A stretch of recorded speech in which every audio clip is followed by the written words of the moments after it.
সবাইকে শুভেচ্ছা জানাই। আজ আমি এমন একটি বিষয় নিয়ে কথা বলবো যা আমাদের জীবনে প্রতিটি ক্ষেত্রেই জরুরি। তা হলো সফলতার পথে প্রথম পদক্ষেপ নেওয়া। আমরা সবাই জীবনে কিছু না কিছু অর্জন করতে চাই, হয়তো বড় ব্যবসা, ভালো ক্যারিয়ার বা নিজের স্বপ্নের জীবন। কিন্তু সমস্যা হলো আমরা প্রায় শুরুটাই করি না। আমরা ভাবতেই থাকি আর সময় চলে যায়। একবার এক কৃষক বীজ হাতে নিয়ে দাঁড়িয়েছিল। সে ভাবছে এমন এখন মাটি শক্ত করে বীজ রোপণ করবো, পরে ভাবলো আজ বড় কাল করবো।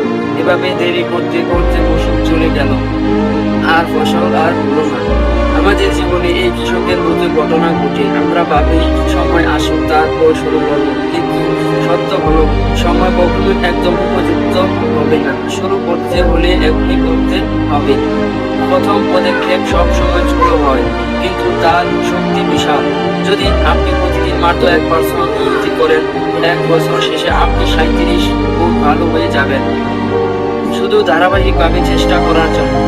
আমরা প্রায় বড় লাভ নিতে চাই, কিন্তু ছোট পদক্ষেপে বড় সাফল্যের ভিত্তি। আজ যারা এখানে বসে আছেন, ভাবুন আমরা সেই একটি কাজ কি যা আপনি বারবার পিছিয়ে দিয়েছেন। ব্যবসা শুরু করা, নতুন স্কিল শেখা, কারো কাছে ক্ষমা চাওয়া। আজই সেই প্রথম পদক্ষেপ নিন। হয়তো সেটা হবে কোড পড়া, একটি নোট লেখা, বা শুধু পরিকল্পনা করে ক্যালেন্ডারে দিন ঠিক করা। মনে রাখবেন, বড় স্বপ্নের শুরু ছোট্ট সিদ্ধান্ত দিয়েই। আপনি যদি প্রথম পদক্ষেপ নেন, বাকি পথ নিজেই খুলে যাবে। তাহলে আজ এখান থেকে বেরিয়ে গিয়ে আমরা প্রথম পদক্ষেপ নিই, কারণ সব সফলতা অপেক্ষা করছে, কিন্তু সে কেবল তাদের কাছে আসে যারা শুরু করতে সাহস পায়। ধন্যবাদ।